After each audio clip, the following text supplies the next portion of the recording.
It's Monday night, aka Champions League Eve, and let's go ahead and get into that Real Madrid preview analysis.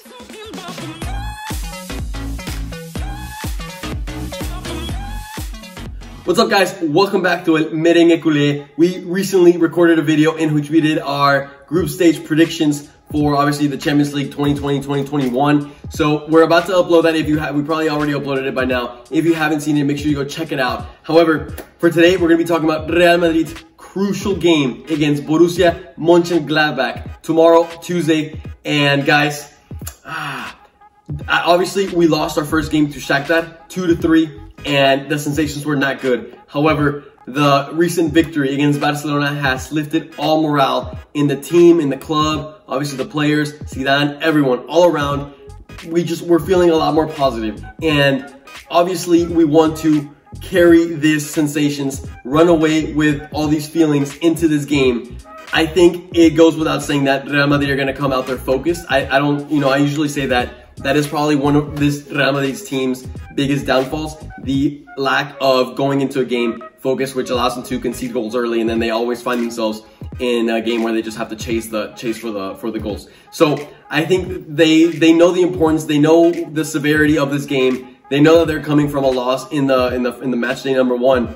So we're gonna see Real Madrid's focus. However, this Borussia Monchengladbach is no joke, guys. I know we have a lot of Bundesliga, Bayern Munich subscribers in the account. So I want you to let me know down in the comments what your opinions are on Borussia Monchengladbach. Obviously, I personally don't watch the Bundesliga every weekend or anything, but I do know that Monchengladbach has historically, over the past decade for sure, been in those top spots in the Bundesliga. They are definitely good competitors. This Borussia Monchengladbach team that has wonderful players, quality players all around in every line, starting with the goalkeeper, such as Jan Sommer.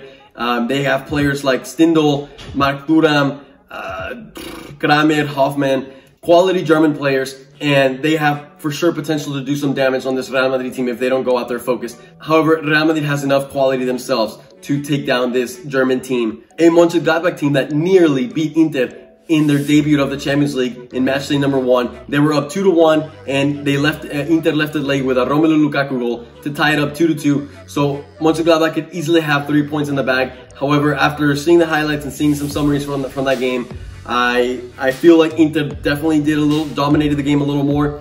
And you guys will see where I predicted this Monchengladbach team to finish in the group. However, like I've already mentioned, they have quality, and Real Madrid is going to have to take this game like a final. Even though it's the second game in the Champions League, it is basically already a final for them. Real Madrid cannot afford to drop any more points. A tie is not okay. A loss is obviously not okay.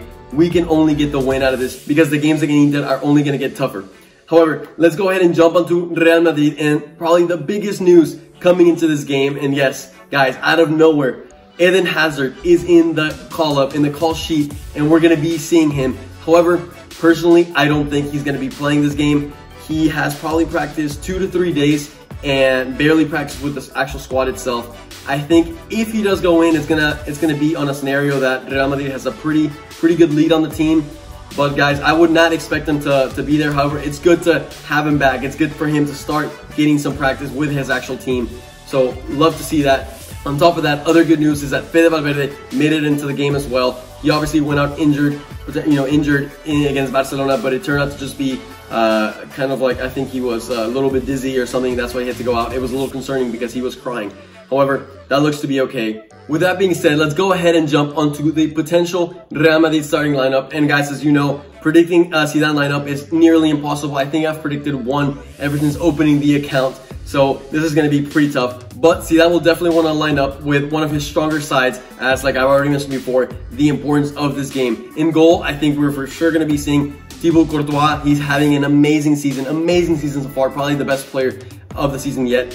On the right back spot, Nacho unfortunately got hurt against Barcelona. So yes, that is 3 potential right backs that are hurt in Real Madrid. Unbelievable. However, we saw Lucas Vázquez's game against Barca, and I think it actually excited us.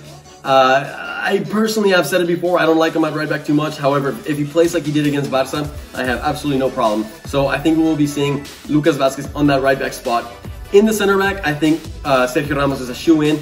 But in the other center back, I would normally say Varane, and I think, one, he needs a little bit of rest. He's been playing a lot of the games, and I think he's got to get some rest at some point. Militao's not been doing bad. Yes, he didn't have the best games in the first Champions League game. However, overall, the games that he's played, I've been pretty happy with his performances. And I think Zidane needs to start giving him a little more opportunity, more continuity, so he gets more confident. So I would like to see Militao pair up with Sergio Ramos in the back, see what they can do together. Left back, even though Mendy played against Barca, I think he's gonna have to play yet again, because personally I just don't trust Marcelo. Monchengladbach has pacey players, and Mendy will definitely has the pace to keep up with them. So that's what we're going to be seeing there. I'm going to go with a 4-4-2 lineup for this game, which I'm going to do some experimenting. This is something I would personally like to see, which is to have, well, not so much experimenting, but, you know, different from what we normally see in the 4-3-3. But obviously 4 center mids with Casemiro, Valverde, Toni Kroos, and Luka Modric commanding that midfield, so we really have control of the ball, control of the possession, dictate the game, the flow of the game. And up top, I want to put Karim Benzema and Luka Jovic again. I know Jovic had a horrendous game against Shakhtar in that first matchup, but I just personally think we have not been playing too good with that 4-3-3 lineup recently. Vinicius has yet again lost a little bit of consistency. Yes, he came against Shakhtar and scored a goal from the first touch, which actually broke a record of the fastest player to come into a game and score a goal. I think it was like 16 seconds, 17 seconds, something like that, something crazy. Obviously, I could easily be wrong with this. I could easily go for the 4-3-3 and just have Vinicius and Asensio yet again lined up with Benzema. However, personally, I want to see Jovic again. Like, I refuse to give up on him yet. I refuse to give up on him, and I think he plays better whenever he has Benzema alongside him. And I think Madrid needs to try out having 4 center mids again, because sometimes they do lose control of the game a little bit. So anyways, that's what I think our predicted lineup will be. I think Real Madrid, because they're going to go out there pretty focused, with the motivation of the El Clásico win, I think they're going to get the victory. It's still going to be a narrow game. Unfortunately, most of our games this year are likely or bound to be close games because our firepower is just really not that great, and we just have to admit it.